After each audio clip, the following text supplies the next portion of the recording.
नवीन पट्टनायक तंटी कंटा होगी लगी जाइछन्ती भैरव कार्तिकेयन पांड्या ना से ओगाड़ी पारुछन्ती ना भितर को दे पारुछन्ती दल कोठी जाकी पहुंचलानी नवीन बाबूंकर आकट सत्ते केही मानुनाहांती बैठक पर बैठक करछन्ती एवं समान सरल समांतराल भाव बैठक होउची मीडिया को आसछन्ती परस्पर भितर विषोद्गार करछन्ती तो ये नवीन बाबू नीरव कहीं रोचन्ती जेतेबेले बाह्य लोक पांड्यान को विरोध करछन्ती सेतेबेले पांड्यान कर समर्थक माने चुप होउछन्ती दलीय नेता जेतेबेले किछि पदे कहउछन्ती तांकु चारियाडु घेरी जाउछन्ती सर्वोपरि पांड्यान को जुगु विजु जनता दल विभाजन को मुहुची एवं जदि एटा कंटिन्यू रहे यदि पांड्यान पुणी नवीन निवास आस्थान बसाती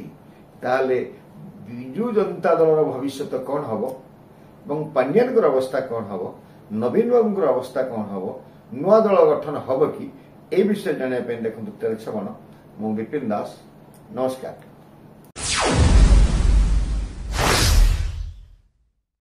प्रिय दर्शक बंधु दुई दिन तले नवीन बाबू को नवीन निवास वरिष्ठ नेता माने बसी भेट करते जो राज्यसभा भोट विभाजन है एवं सस्मित पात्र जो भाई भाव में हुईप जारी कले ना विवेकानुमोदित भोट दवाई कहले या नहीं भेटी या भितर किए ये निर्देश नवीन निवास को नवीन निवास कि ना सस्मित पात्र निजे भाया निर्देश देते यार कारण खोजिक जी दोषी दंड विधान नवीन बाबू निजे कही मुझे तर्जमा करुच्ची एक्शन शीघ्र हम 24 घंटा न पड़ू आरंभ है खेला से दिन से कही दल विभाजन होची दल विषय विरोध होची आपण माने बाहर को जातुनि मीडिया रे कहतुनि जहाँ मु निष्पत्ति नौ अपेक्षा कर अपेक्षा कले यदि मुख्यमंत्री विगत 24 वर्ष होता से मुख्यमंत्री थे केते कौन हो जाउथला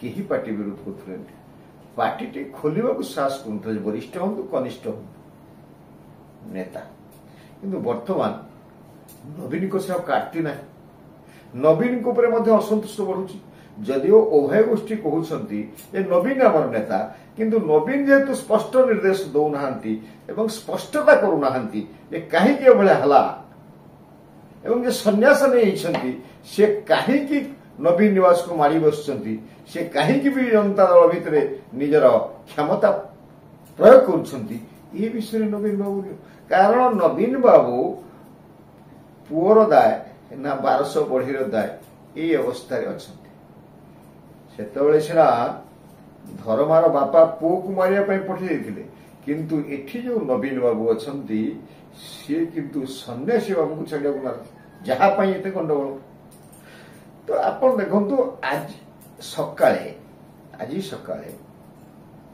गोटे बैठक है होटेल रे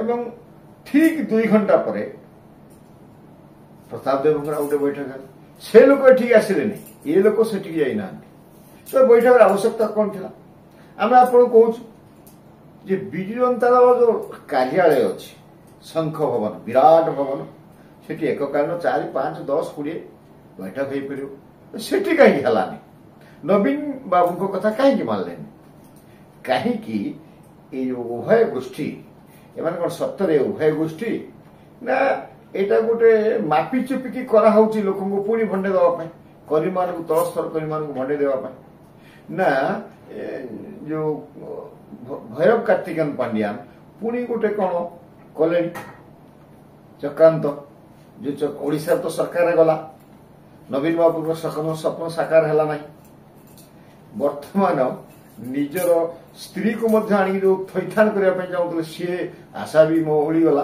पुणी गोटे चक्रांत कर स्त्री रखा गुरुत्व कि जनता दल भर रह तो आज जो गोटे राजधानी उपखंड होटेल रे प्रसन्न आचार्य भूपिंदर सिंह शशिभूषण बेहरा एवं अनंग उदय सिंह सरस्वती हेम्ब्रम अशोक पंडा रुद्र महारथी चंद्र सारथी द्वारा ଆପଣ ଦେଖନ୍ତୁ ଆଜି ଜଣେ ଦି ଜଣକୁ ଛାଡ଼ିଦେଲେ ଆଉ ସମସ୍ତେ ବିଜୁ ଜନତା ଦଳର ପ୍ରତିଷ୍ଠାତା ସଦସ୍ୟ କିମ୍ବା ପ୍ରତିଷ୍ଠାତା ସଦସ୍ୟଙ୍କର ବଂଶଧର।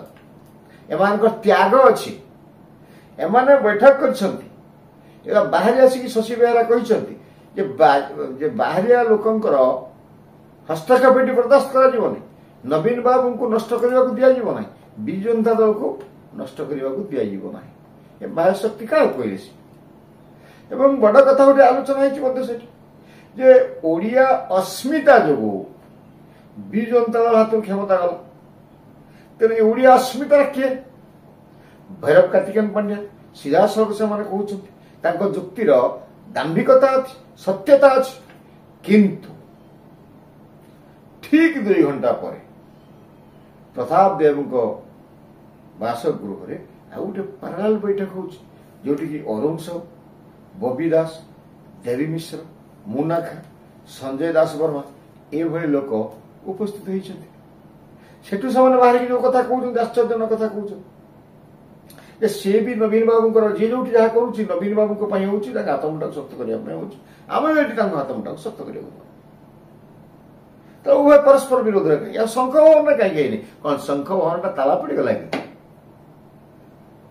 ସେଠି ତ ସିନିୟର ମାନେ ଦଳ ପାଇଁ ବୁଲିଲେ, ଏଠି ଏମାନଙ୍କୁ କିଏ ବସେଇଥିଲା? ପାଣ୍ଡିଆନଙ୍କ ଚଙ୍କା ତ ନୁହେଁ ତ।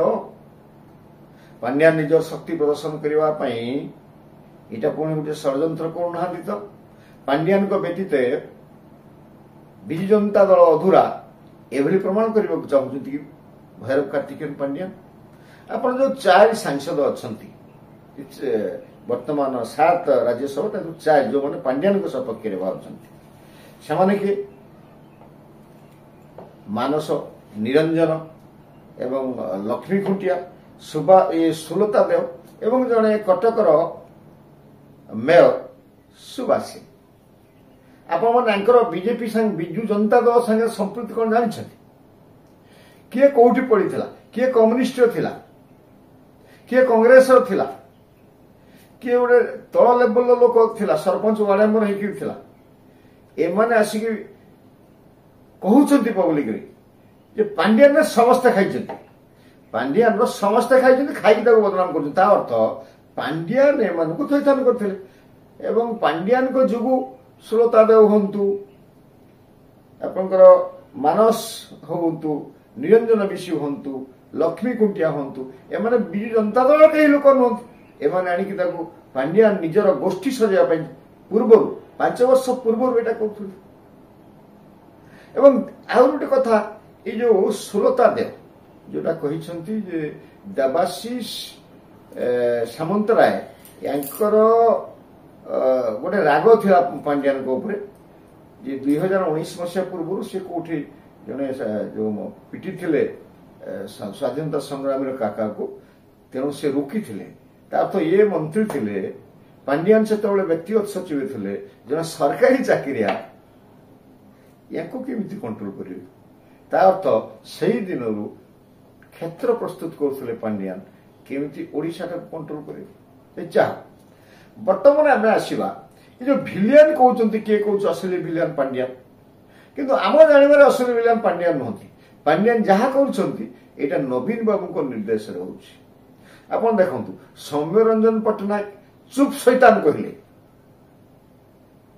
ବିଜୁ ଜନତା ଦଳ ଅତୀତରେ ବିଧାୟକ ଥିଲେ ଖଣ୍ଡପଡ଼ାରେ। ଏଇ ଯୋଉ ସୁଲତା ଦେବ କୁହନ୍ତୁ, ସୁବାସ ସିଂ କୁହନ୍ତୁ, ଯୋଉମାନେ ଆସିକି ଫ୍ରଣ୍ଟରେ, ଅରୁଣ ସାହୁ କୁହନ୍ତୁ, ସବୁ ନିରବ ହେଇଗଲେ, କିଏ କିଛି ଆଜି ପର୍ଯ୍ୟନ୍ତ ପାଟି ଖୋଲିନାହାନ୍ତି।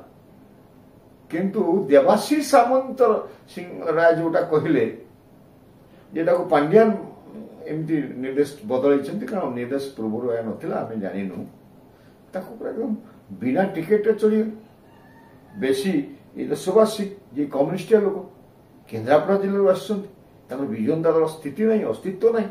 ସୁଲତା ଦେବ ସରପଞ୍ଚ ଏତେ ବାଟକୁ ପଳେଇ ଆସିଛନ୍ତି, ସିଧାସଳଖ ବହୁତ ଯୋଗ୍ୟ ଲୋକ ଥିଲେ, ବାଟରେ ଓଭରଟେକ୍ କରିକି ଆସିଛନ୍ତି। ପାଣ୍ଡିଆନଙ୍କ ଆଶୀର୍ବାଦ ଅଛି, ଯେ ଯେକୌଣସି ପ୍ରକାର ଆଶୀର୍ବାଦ ହଉନା କାହିଁକି, ଯିଏ ଯାହାକୁ ଆଶୀର୍ବାଦ ଦଉ। ତ ଯୋଉ ଏକ ଭିତରେ ଆମେ ଏଇଟା ପ୍ରମାଣ କରିବାକୁ ଚାହୁଁଛୁ ଯେ ଏଠି ପାଣ୍ଡିଆନ ସମର୍ଥନରେ, ପାଣ୍ଡିଆନ ପୋଷା କୁକୁର କହିଲେ ତ ଭୁଲ ହବ, ପାଣ୍ଡିଆନ ପୋଷିକି ରଖିଥିବା କିଛି ଲୋକ କେବଳ ପାଣ୍ଡିଆନ ଜୟଗାନ କରୁଛନ୍ତି, ପାଣ୍ଡିଆନଙ୍କ ବିରୁଦ୍ଧରେ ଶୁଣୁନାହାନ୍ତି। ଆଉ ଗୋଟେ କଥା ରଖିଛନ୍ତି ଯେତେବେଳେ ଚୁପସେତାନ କହିଲେ ନବୀନ ବାବୁକୁ, ଏଇଟା ଓଡ଼ିଆର ସାମ୍ବିଧାନିକ ଏକଦମ ସବୁ ଶୀର୍ଷ ଶବ୍ଦ, ଏଟା ଆଉ କିଛି ନାହିଁ ତା ଅପେକ୍ଷା ବଡ଼ ଶବ୍ଦ। ସେତେବେଳେ ଏଇ ଯୋଉ ପାଣ୍ଡିଆନ ଲିଗ ଆସି ଚୁପ୍ ରହିଲେ, କେହି କିଛି କହିଲେ। କିନ୍ତୁ ପାଣ୍ଡିଆନଙ୍କ ବିରୁଦ୍ଧରେ ଯେତେବେଳେ ଜଣେ ଦେବାଶିଷ ସାମନ୍ତରାୟ ନା ନ ନେଇ କହିଲେ, ତାକୁ ଛିଡ଼ିଗଲେ। ତା ଅର୍ଥାତ୍ ନବୀନ ବାବୁ ହଉଛନ୍ତି କିଛି ନୁହେଁ ଷ୍ଟାମ୍ପ, ଏବଂ ପାଣ୍ଡିଆନ ହଉଛନ୍ତି ବିଜୁ ଜନତା ଦଳ ବାପା ମା। ଏଇଟା ହିଁ ପ୍ରମାଣ କରିବାକୁ ପାଣ୍ଡିଆନ ଲିଗ ଆସି ଚାହୁଁଛନ୍ତି। ତ ଆମର ବଡ଼ କଥା ଏଠି ହଉଛି ଯେ ନବୀନ ବାବୁ ଚୁପସେତାନ ହେଇଥିଲା ବେଳେ ପାଣ୍ଡିଆନକୁ କାହିଁକି ଲୋକମାନେ, କର୍ମୀମାନେ, ନେତାମାନେ ଅସଲି ଭିଲିଆନ କହୁଛନ୍ତି। ଆମେ ଏଠି ଆପଣ କହିଦେବୁ ନବୀନ ନିବାସରେ ଯୋଉ ଜିନ୍ଦାବାଦ ମୁର୍ଦାବାଦ ନାରା ଚାଲିଥିଲା, ପାଣ୍ଡିଆନ ମୁର୍ଦାବାଦ, ପାଣ୍ଡିଆନ ଗୋ ବେଗ, ନବୀନ ମୁର୍ଦାବାଦ, କାହିଁକି ନା ନବୀନ ବାବୁ ଯେହେତୁ କିଛି ପଦକ୍ଷେପ ନେଉନାହାନ୍ତି, ନିଦାବିଷ୍ଟ ହୋଇସାରିଛନ୍ତି, ତେଣୁ ତାଙ୍କୁ ମୁର୍ଦାବାଦ କୁହାଯାଉଥିଲା। ଏବଂ ମୁନା ଖାନ ଯୋଉ କହୁଥିଲେ ଯାହାର ଇଚ୍ଛା ଅଛି ବିଜେପିକୁ ପଳାଅ, ସେଟା କିଏ? କାରଣ ସମସ୍ତେ ସେ ଦଳ ଜାଣିଛନ୍ତି, ମୁନା ଖାନ ବି ଜାଣିଛନ୍ତି ଯେ ପାଣ୍ଡିଆନ ହିଁ ଦଳକୁ ଚଳାଇଛନ୍ତି, ସେ ହିଁ ନିର୍ଦ୍ଦେଶ ଦେଇଛନ୍ତି ଯେ ବିଜୁ ଜନତା ଦଳ ଆଦର୍ଶରେ ପରିଚାଳିତ ନ ହେବ, ଯିଏ ଭାରତୀୟ ଜନତା ପାର୍ଟିର ଏଜେଣ୍ଟ ଭଳିଆ କାମ କରିବ, ଯିଏକି ଏଜେଣ୍ଟ, ସେ ଏଜେଣ୍ଟ ବିଜୁ ଜନତା ଦଳ ଛାଡ଼ିକି ଭାରତୀୟ ଜନତା ପାର୍ଟି ପଳେଇ ଯାଉ। ମୁନା ଖାନଙ୍କୁ ଆପଣ ପାଣ୍ଡିଆନ କ୍ୟାମ୍ପର ବୋଲି ଧରନ୍ତୁ ନାହିଁ, ସିଏ ମଧ୍ୟ ପାଣ୍ଡିଆନକୁ ବିରୋଧ କରୁଛି। କାରଣ ତାଙ୍କିର ଲୋକ ହିଁ ଗୋ ବ୍ୟାକ୍ ପାଣ୍ଡିଆନ କହୁଥିଲେ। ତାପରେ ଆମେ ଆସିବା ବଡ଼ କଥା ଯେ ପାଣ୍ଡିଆନକୁ କିଛି ଲୋକ କାହିଁକି ଭିଲିଆନ କହୁଛନ୍ତି ଏବଂ ତାଙ୍କ ସଂଖ୍ୟା କେତେ? ମୁଁ ଆପଣଙ୍କୁ ଯୋଉ ନାଁ ନେଲି, ଏମାନଙ୍କର ଯୋଉ ବିଜୁ ଜନତା ଦଳ ଭିତରେ କିଛି ସେମିତି ତାଙ୍କର ଷ୍ଟ୍ରକ୍ଚର ନାହିଁ। ଅରୁଣ ସାହୁ ଏବଂ କାମା ଲୋକ, ଜଣେ ଦେବୀ ମିଶ୍ର ଏବଂ ବବି ଦାସ, ଏଭଳିଆ ଲୋକଙ୍କୁ ଛାଡ଼ିଦେଲେ ଆଉ କାହା ଗୋଡ଼ ତଳେ ମାଟି ନାହିଁ। ଏବଂ ସେମାନଙ୍କର ସଂଖ୍ୟା ମ୍ୟାକ୍ସିମମ୍ 20% ହବ। ଏବଂ 80% ବିଜୁ ଜନତା ଦଳ ନେତାକର୍ମୀମାନେ ଆଜି ବିରୋଧ କରୁଛନ୍ତି ପାଣ୍ଡିଆନକୁ, ଏବଂ ସେମାନେ ଭଲ ଭାବେ ଜାଣିଛନ୍ତି ପାଣ୍ଡିଆନ ଯଦି ସେଇଠି ରହିବ ତାହେଲେ ଭାରତୀୟ ଜନତା ପାର୍ଟି ଯୋଉ ଅକ୍ଟୋପାସ ଅଛି ନା, ସେଠି ବାହାର ହେଇପାରିବେ ନାହିଁ। କାରଣ ଅତୀତରେ ଦେଖାଯାଇଛି ଯୋଉ ଯୋଉ ରାଜ୍ୟରେ ଆଞ୍ଚଳିକ ଦଳ କି ଜାତୀୟ ଦଳ ଯୋଉଠି ବି ଅଛନ୍ତି, ଯୋଉମାନେ ଭାରତୀୟ ଜନତା ପାର୍ଟି କବ୍ଜାକୁ ଆସିଛନ୍ତି ଥରେ ନା, ସେ ଦଳ ନିଶ୍ଚିହ୍ନ ହେଇଯାଇଛି ଏବଂ ତାର ଭବିଷ୍ୟତ ଅନ୍ଧାର ହେଇଯାଇଛି। ତେଣୁ ପାଣ୍ଡିଆନ ସେଠୁ ମୁକ୍ତ ହେଇପାରିବେନି। ପାଣ୍ଡିଆନ ଦିଲ୍ଲୀ ଗଲେ, ନବୀନ ବାବୁଙ୍କୁ ନେଇଗଲେ ସାଙ୍ଗରେ ତାଙ୍କ ସ୍ତ୍ରୀର ଭିଆରଏସ୍ ପାଇଁ, ପାଣ୍ଡିଆନ ନେଇଗଲେ କୋଏମ୍ବାଟୁର। ତା ଅର୍ଥ କ'ଣ? ପାଣ୍ଡିଆନ ଯାଉନଥିଲେ 40 ବିଧାୟକଙ୍କୁ, ଏ ଜିଲ୍ଲା 40 ଷ୍ଟାର ପ୍ରଚାରକ ଥିଲେ, କାହାକୁ ନ ନେଇକି ସେ ନିଜେ ଯାଉଥିଲେ। ତା ଅର୍ଥ ସେ ଏହା ପ୍ରମାଣ କରିବାକୁ ଚାହୁଁଥିଲେ ସେ ମାନେ ନବୀନ, ନବୀନ ମାନେ ପାଣ୍ଡିଆନ, ଏବଂ ପାଣ୍ଡିଆନଙ୍କର ଗୁରୁତ୍ୱ, ପାଣ୍ଡିଆନଙ୍କ ବିନା ବିଜୁ ଜନତା ଦଳ ରହିବା ଅସମ୍ଭବ। ତ ଯଦି ଜିତି ଯାଇଥାନ୍ତା ଅଲଗା କଥା, ସବୁ ଶ୍ରେୟ ପାଣ୍ଡିଆନ ବାବୁ ପଳେଇଥାନ୍ତା 24 ମସିହାରେ। ଯେହେତୁ ହାରିଗଲା, ବର୍ତ୍ତମାନ ସାଧାରଣ କର୍ମୀଟା এই କଥା ଚିନ୍ତା କରୁଛି, ନେତା ମଧ୍ୟ এই କଥା ଚିନ୍ତା କରୁଛି। ନିର୍ବାଚନ ପୂର୍ବରୁ କ'ଣ ହେଲା? ନବୀନ ବାବୁ କୁଆଡେ ଗଲେନି, ଗୋଟିଏ ସିଏ ଏକା ହିଁ ବୁଲିଲେ ଗଗନଯାନରେ, ବସ୍ତା ବସ୍ତା ଅଭିଯୋଗ ଆଣିଲେ ଏବଂ ଏହା ବାର୍ତ୍ତା ଦେବାକୁ ଚାହୁଁଥିଲେ ସେତେବେଳେ ସେ ଯେ ହି ଇଜ୍ ନବୀନ ପଟ୍ଟନାୟକ। ନବୀନ ପଟ୍ଟନାୟକ ଜିତିଲେ ମଧ୍ୟ ଅସଲ କ୍ଷମତାର ଚାବି ଭୈରବ କାର୍ତ୍ତିକେୟନ ପାଣ୍ଡିଆନ ପାଖରେ ରହିବ। ଏବଂ ଏଟାକୁ ସିଦ୍ଧ କରିବା ପାଇଁ ପାଣ୍ଡିଆନ ଏହିସବୁ କାର୍ଯ୍ୟ କରୁଥିଲେ। କ୍ୟାଣ୍ଡିଡେଟ୍ ବାଛାଗଲା, ଯେତେବେଳେ ଚୟନ କରାଗଲା, ପ୍ରଚାର କରାଗଲା, ସବୁ ନିଷ୍ପତ୍ତି ପାଣ୍ଡିଆନ ନେଲେ।